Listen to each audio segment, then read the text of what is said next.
시청자 여러분 안녕하세요. 김동수입니다. 오늘 이 시간에는요 5월 19일자 서울신문 오피니언을 소개해드리고 논평을 전해드리겠습니다.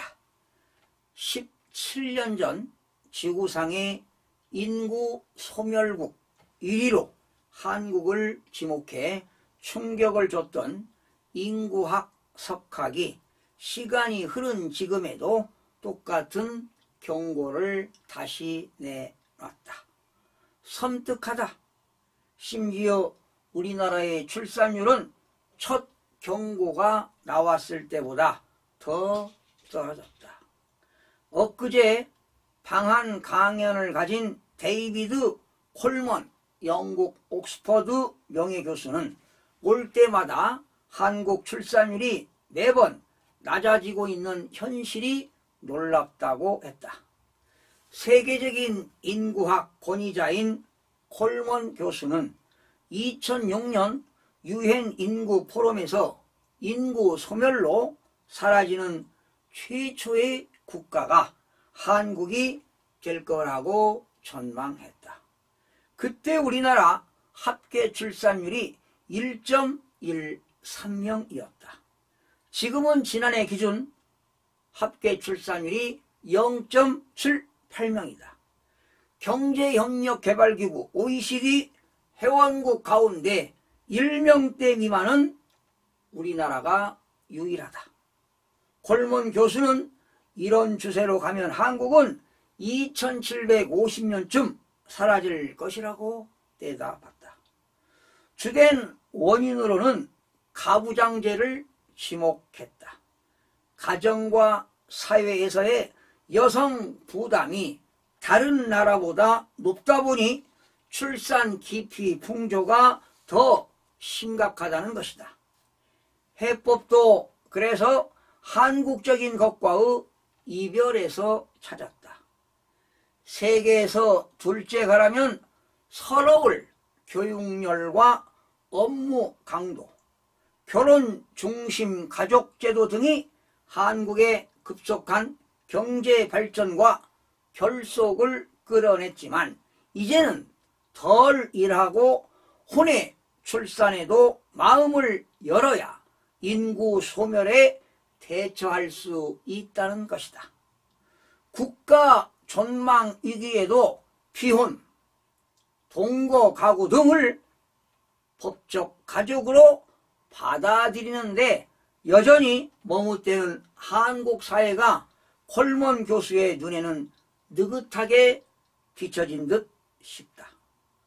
콜먼 교수는 한국의 위기 탈출이 가능하겠느냐는 질문에 그걸 알면 노벨상을 받았을 것이라고 농담하면서도 한 가지 확실한 것은 지금 같은 경제 지원 위주의 한국 저출산 정책에는 한계가 있다는 것이라고 뼈아픈 말을 했다. 지난 3월 저출산 고령사회위원회가 떠들썩하게 대책을 내놓았지만 40조 원이라는 지원액 숫자만 도드라졌다. 당시 회의에 직접 참석했던 윤석열 대통령조차 저출산을 복지로만 접근해서만이 되겠느냐고 질책했다고 한다. 다행히 정부가 최근 인구정책 수립과 활용의 생활 인구 개념을 도입하는 등 변화의 기미가 보이고 있다. 한국경제연구원도 어제 3600만 명 선인 우리나라 생산 가능 인구가 2050년도에는 2300만 명대로 35% 급감할 것이라며 여성 인력 적극 활용 등을 제안했다. 어떤 정권이 들어서든 내 가족 지원은 이어진다는 국민적 신뢰가 출산율 극적 반등에 성공한 프랑스와 스웨덴의 공통점이라는 콜먼 교수의 지적에 정치권도 귀를 열기 바란다. 자, 여러분 어떻게 들으셨습니까? 참고로 출산율이 지금 세계 최저 아닙니까? 예. 지금 2022년이죠. 작년 기준으로 해서요. 세계 총 인구수는 79억 5,400만 명으로 집계가 되었습니다. 그런데 2021년도보다 2022년도가 세계 인구가 7,900만 명이 증가했습니다. 그러니까 세계 인구는 매년 1%씩 증가한다고 보면 되겠는데 우리나라는 인구 증가율이 0%입니다. 오히려 마이너스지요. 예, 사망하는 숫자가 더 많고 출산율이 적기 때문에 현재 우리나라는 인구가 줄어들고 있는 상황입니다. 지금 중국이 인구가 제일 많지 않습니까? 2022년도 기준으로 중국이 14억 4,850만 명이 되겠고 위는 인도입니다. 인도가 14억 660만 명. 그리고 3위가 미국인데요. 3억 3,480만 명을 기록하고 있습니다. 우리나라는 세계에서 29위를 차지하고 있는데요. 우리나라는 5,130만 명으로 집계가 됐습니다. 그런데 현재 우리나라의 합계 출산율은 0.78명입니다. 세계 최저순입니다. OECD 국가 꼴등이고요. 198위를 차지했습니다. 그러니 대한민국 국가보다 더 낮은 나라가 없다는 것입니다. 이 정도로 출산율이 저조하다는 것 아니겠습니까? 과거에 저희 때만 해도요.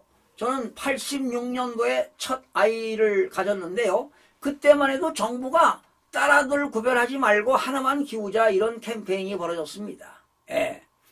그런데 그때 뭐 딸아들 구별하지 말자.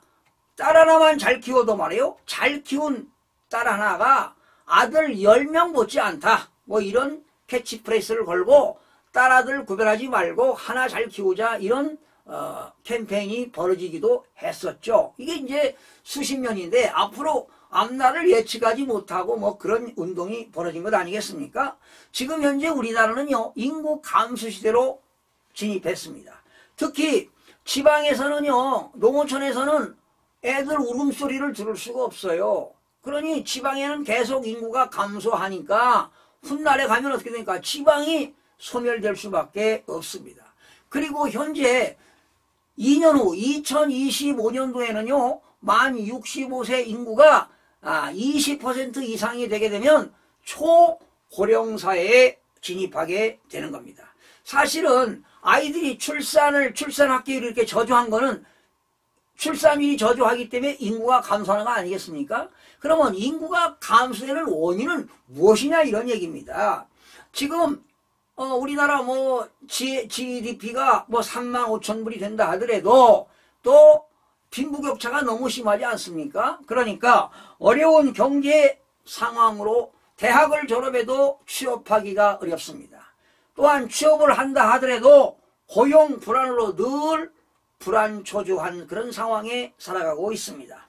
또한 사실은 집값이 올라가다 보니까 높은 주거비 부담으로 본인 소득으로는 결혼을 할 수가 없는 상황에 처해 있습니다. 또한 경제적인 자립이 부족하다 보니까 결혼을 못하지만 경제적인 여력이 있다 하더라도 결혼을 한다 하더라도 아이를 낳지 않습니다. 예, 아이 양육비가 너무 많이 들어가고요. 양육하는데 어려움이 많습니다. 예. 그러다 보니까 아이들 양육하다 보니까 가정일 볼랴 또 회사일 볼랴 이렇게 가정 양립에 어려움을 겪고 있습니다. 또 아이들을 키우다 보면 나중에 아이들이 자라면 또 사교육비가 장난이 아니죠. 사교육비가 너무 많이 들어갑니다. 그러다 보니까 현재 우리나라는 생산 가능 인구는 계속 줄어들고 있습니다. 예, 줄어들고 있기 때문에 노동 공급은 계속 감소로 이어질 것입니다. 그렇다면 어떠한 준비를 해야만이 출산율을 높이고 인구를 증가시킬 것인가? 이런 젊은이들이 학교를 졸업하게 되면 취업 문제가 해결이 돼야 됩니다. 취업 문제가 해결된다면 고용 불안에서 벗어나야 됩니다. 오랫동안 직장에서 근무할 수 있는 그러한 고용 불안을 없애야 되겠고요. 그리고 주택 가격이 너무 비싸요.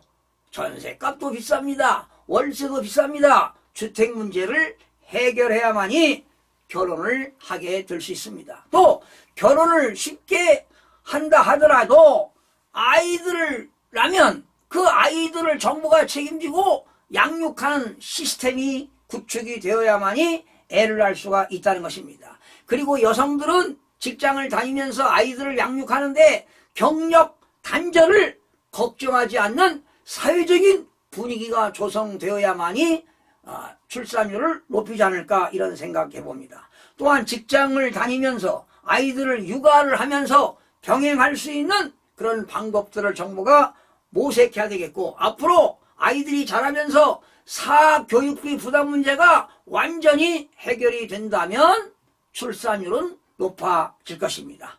그렇다면 인구는 늘어날 수가 있겠죠. 이런 정책이 필요하지 않을까 이런 생각을 해봅니다. 시청해주신 여러분 고맙습니다. 여러분들의 댓글이 자유민주주의 발전하는 데 첫걸음이 될 것입니다. 여러분 대단히 고맙습니다.